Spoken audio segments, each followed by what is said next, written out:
मंडळी नमस्कार, मी सचिन वारुळकर।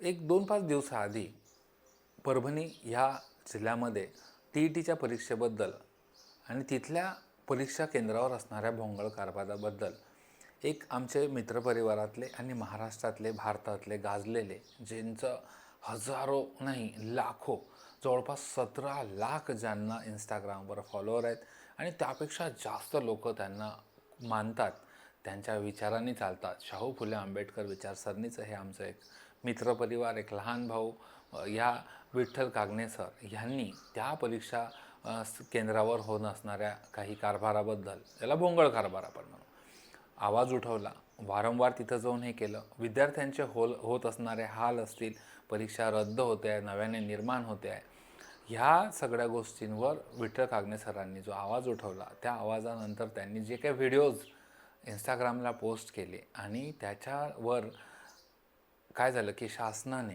किंवा संबंधित व्यवस्थेने त्यांचं इंस्टाग्रामचा ID, ज्याला तब्बल 17 लाख मंडळी, इथं एक व्यक्ती तुम्हाला फॉलो करायला दिवस निघून जातात, कितीतरी वर्षाची मेहनत काही मिनिटात, काही सेकंदात, आणि तेही कधी रे की विद्यार्थ्यांसाठीच आवाज उठवताना, विद्यार्थ्यांना शिकवता आम्ही शिक्षक लोक विद्यार्थ्यांच्या मुळेच आम्ही घडलेलो असतो। आम्ही ज्या गाड्यांमध्ये घोड्यांमध्ये फिरतो, ज्या तोऱ्यात राहतो, जे नॉलेज आम्ही गेन करतो ते विद्यार्थ्यांना देताच असते, परंतु ह्या विद्यार्थ्यांच्या ज्या छोट्या मोठ्या समस्या असतात, त्या छोट्या मोठ्या समस्या अर्थातच आमच्यापर्यंत पोहोचल्यावर तळमळीने आम्ही ते सॉल्व करतो।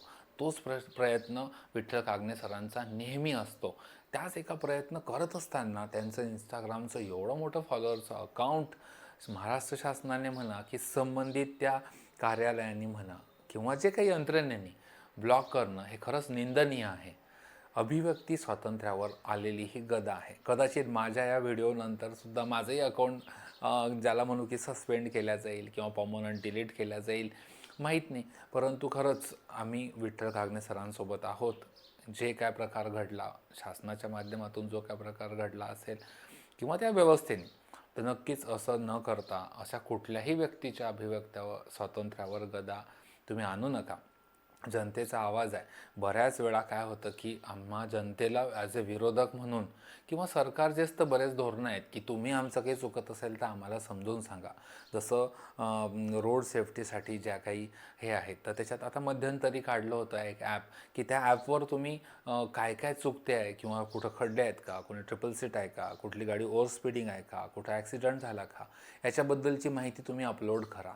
मग सरकार किंवा ती संबंधित जे काय असेल मंत्रालय त्याच्याबद्दल ॲक्शन घेईल। मग सेम तेच काम तर आम्ही लोक करतो ना, सेम तेच तर काम काल कागणे सरांनी केलं की टी-ई-टीची जी परीक्षा परभणी इथं होत होती किंवा टेट वगैरे जे काही ती परीक्षा होती, कालच मी त्यांच्या एका व्हिडिओमध्ये बघितलं, त्याबद्दलचा भोंगळ कारभार आणि विद्यार्थ्यांना होत असणारा त्रास त्यांनी निदर्शनास आणून दिला, आणि तो झालेला त्रास, तो कारभार निदर्शनास आणण्याचं फल काय भेटत आहे, तर त्यांची ID सस्पेंड केल्या जाते। मान्य आहे की कितीतरी वेळ म्हणजे काळापासून सर हे विद्यार्थ्यांचा आवाज म्हणजे अख्ख्या महाराष्ट्रात आणि सरकारपर्यंत पोहोचवण्याचा प्रयत्न करत आहेत। मग याचा म्हणजे एखाद्या पॉईंटला हे होणे, त्यांना नोटीस पाठवणे हे काही बरोबर नाही आहे, आणि ह्या प्रकारे कुठलाही प्रकार झाला नाही पाहिजे, पुढील भविष्यात झाला नाही पाहिजे। त्यामुळे आम्हीसुद्धा कागणे सरांच्या सोबत आहोत। सरकारने सुद्धा एकदा याच्यावर परत विचार करावा आणि असं कोणाही व्यक्तीचं अभिव्यक्ती स्वातंत्र्यावर गदा आपण आणता कामा नये, एवढंच बोलतो, थांबतो। जय हिंद, जय स्वच्छ भारत। थँक्यू।